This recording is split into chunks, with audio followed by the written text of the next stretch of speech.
నమస్కారం. ఈరోజు ఈ సంభాషణను ఒక చిన్న ప్రశ్నతో మొదలు పెడదాం. అసలు మనం ఎవరి కోసం పరిగెడుతున్నాం? దీనికోసం ఈ నిరంతర పోరాటం. పొద్దున లేచింది మొదలు రాత్రి కళ్ళు మూసే వరకు రూపాయి వెనుక, హోదా వెనుక, సౌకర్యాల వెనుక మనం చేసే ఈ ప్రయాణంలో వెనక్కి తిరిగి చూసుకోవడం మర్చిపోతున్నాం. మనలో చాలామందికి ఒక భ్రమ ఉంటుంది. అదేంటంటే, ఉన్నది ఒకటే జీవితం కదా, నచ్చినట్టు తినాలి, నచ్చినట్టు తిరగాలి, రేపటి గురించి ఆలోచించి ఈరోజు నోరు కట్టుకోవడం ఎందుకు అని. వినడానికి ఇది చాలా విలాసవంతంగా అనిపిస్తుంది, కానీ ఒక్కసారి ఆలోచించండి. మన కళ్ల ముందు మనకిష్టమైన పదార్థాలు ఉన్నప్పుడు, మన జేబులో వాటిని కొనేంత డబ్బు ఉన్నప్పుడు, మన శరీరంలో మాత్రం వాటిని అరిగించుకునే శక్తి లేకపోతే అంతకంటే దౌర్భాగ్యం మనకుటుంటుందా? మనకు నచ్చిన ప్రదేశానికి వెళ్ళడానికి విమానం టికెట్ కొనే స్తోమత ఉండి, విమానం ఎక్కడానికి 4 మెట్లు ఎక్కలేక రొప్పుతూ ఆయాసపడితే ఆ సంపాదన ఇచ్చే కిక్కేముంటుంది? అందుకే మిత్రులారా, మనం అనుకునే ప్రతి ఆనందానికి, ప్రతి విజయానికి, ప్రతి కలకి అసలైన పునాది మన ఆరోగ్యం మాత్రమే. ఆరోగ్యం లేని జీవితం ఇంధనం లేని వాహనం లాంటిది. అది చూడటానికి ఎంత అందంగా ఉన్నా గమ్యానికి చేర్చలేదు. మనం ఇప్పుడు 2026 సంవత్సరంలో ఉన్నాం.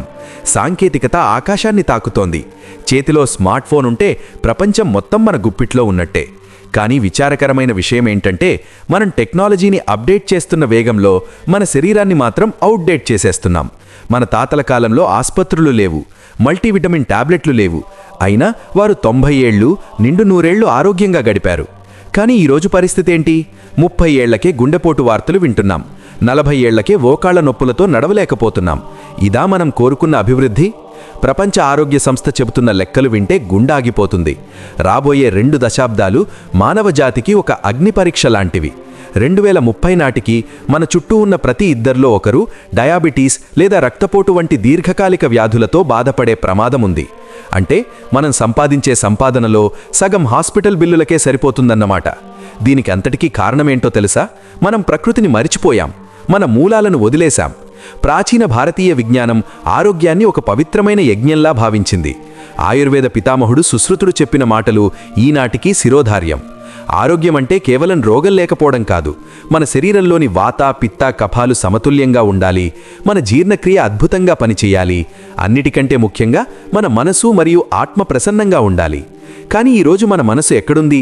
సోషల్ మీడియాలో ఇతరుల కృత్రిమ సంతోషాలను చూస్తూ, మన దగ్గర లేని దానికోసం ఆరాటపడుతూ ఒత్తిడిలో బతుకుతున్నాం. ఏసీ గదుల్లో కూర్చుని పనిచేస్తున్నాం కాబట్టి మన శరీరానికి చెమట పట్టడం లేదు. మన కణాలు విషాన్ని బయటకు పంపలేకపోతున్నాయి. మనం తినే ఆహారం కూడా అల్ట్రా ప్రాసెస్డ్ కెమికల్స్తో నిండిపోతోంది. ప్యాకెట్లో దొరికే ప్రతి వస్తువు మన ఆరోగ్యాన్ని ఒక్కో అడుగు పాతాళానికి తొక్కుతోంది. మనం మర్చిపోతున్న ఇంకొక ముఖ్యమైన విషయం నిద్ర. సూర్యుడు అస్తమించిన తర్వాత మన శరీరం విశ్రాంతి తీసుకోవాలని ప్రకృతి నియమం. దీన్నే సర్కాడియన్ రిథమ్ అంటారు.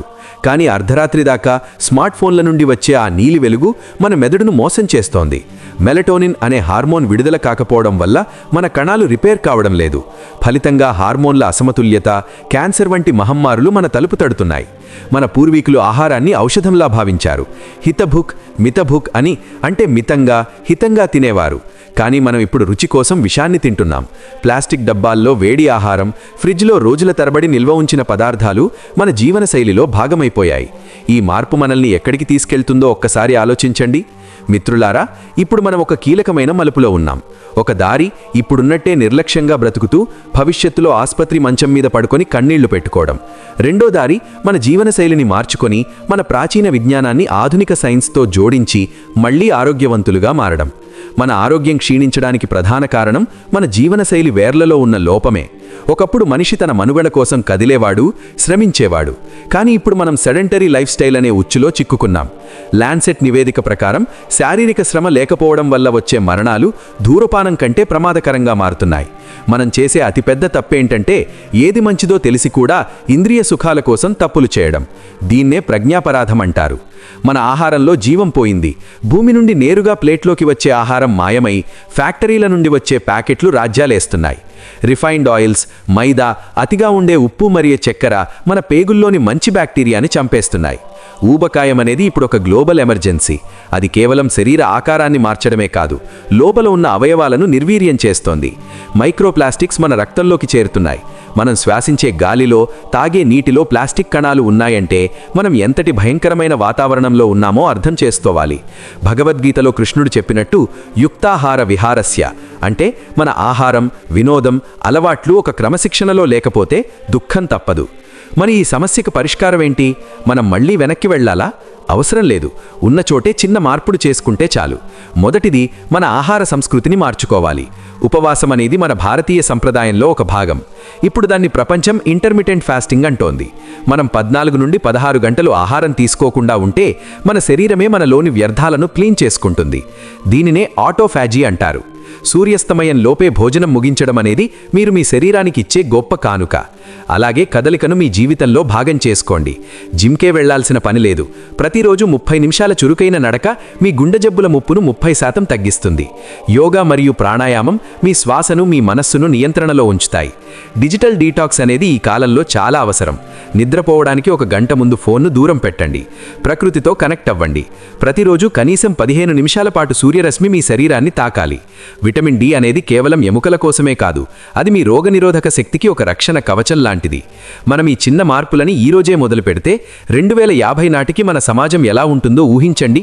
అప్పుడు ఆస్పత్రులు ఖాళీగా ఉంటాయి, క్రీడా మైదానాలు కళకళలాడతాయి. 80 ఏళ్ల వయసులో కూడా మనిషి ఉత్సాహంగా పరుగులు తీయగలుగుతాడు. నిజమైన ఎంజాయ్మెంట్ అదే.